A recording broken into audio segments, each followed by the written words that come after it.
ఆరోగ్యం ఉన్నప్పుడు మీకు ఇబ్బందులు కనపడవు, అనారోగ్యం వచ్చినప్పుడే ఇబ్బందులు కనపడొస్తాయి. ఒక క్యాన్సర్ వస్తే ఆ కుటుంబం చితికిపోతుంది.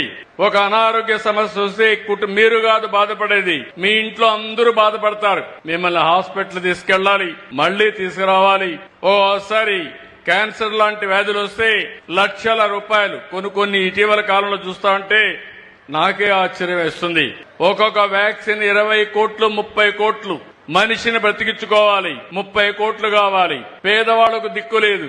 అలాంటి సందర్భాలు వస్తున్నాయంటే మన ఆరోగ్యం పైన దృష్టి పెట్టవలసిన బాధ్యత మీ అందరి పైన ఉంది. పేదవాడి ఆరోగ్యం కోసం ఏం చేయాలనో చేస్తాం. ఇప్పుడే చినరాజప్ప గారు చెప్పారు, ఇక్కడ ఒక 100 పడకల ఆసుపత్రి అవసరమని. ప్రభుత్వం కొత్త పాలసీ తీసుకొస్తున్నాం. ప్రభుత్వ ఆధ్వర్యంలోనే ప్రైవేటు వ్యక్తులు మేనేజ్ చేసేట్టుగా 100 పడకల ఆసుపత్రి ఈ పెద్దాపురంలో పెట్టించే బాధ్యత తీసుకుంటామని మీ అందరికీ హామీ ఇస్తున్నాను.